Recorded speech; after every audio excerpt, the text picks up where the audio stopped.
Self-actualization is not man's ultimate destination. It is not even his primary intention. Self-actualization, if made an end in itself, contradicts the self-transcendent quality of human existence. Like happiness, self-actualization is an effect, the effect of meaning fulfillment.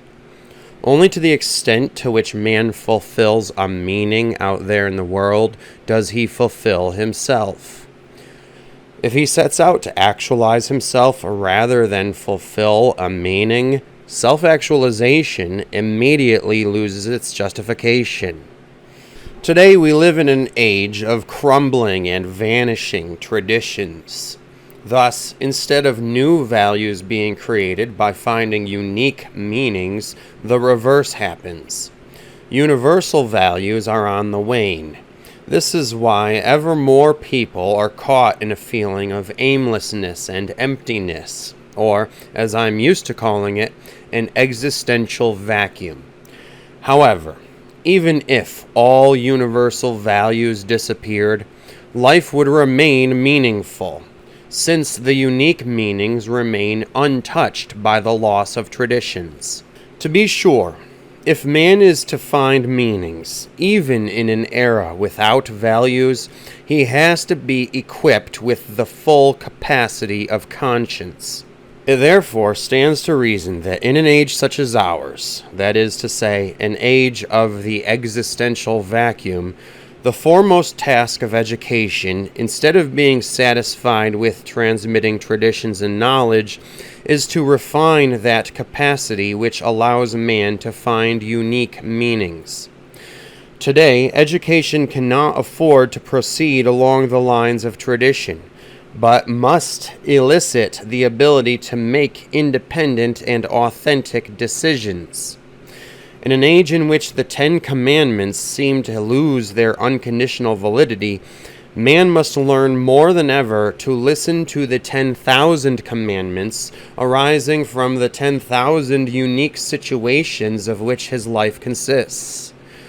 And as to these commandments, he is referred to and must rely on his conscience.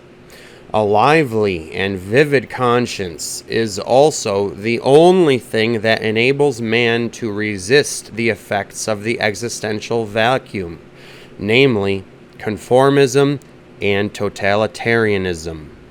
After dealing with meaning, we now turn to those people who suffer from a sense of meaninglessness and emptiness. Ever more patients complain of what they call an inner void, and that is the reason why I have termed this condition the existential vacuum. In contradistinction to the peak experience so aptly described by Maslow, one could conceive of the existential vacuum in terms of an abyss experience. The etiology of the existential vacuum seems to me to be a consequence of the following facts. First, in contrast to an animal, no drives and instincts tell man what he must do. Second, in contrast to former times, no conventions, traditions, and values tell him what he should do. And often, he does not even know what he basically wishes to do. Instead, he wishes to do what other people do, or he does what other people wish him to do. That is to say, he falls prey to conformism or totalitarianism, respectively, the first being representative for the West, the second being representative for the East. The existential vacuum is a phenomenon that is both increasing and spreading.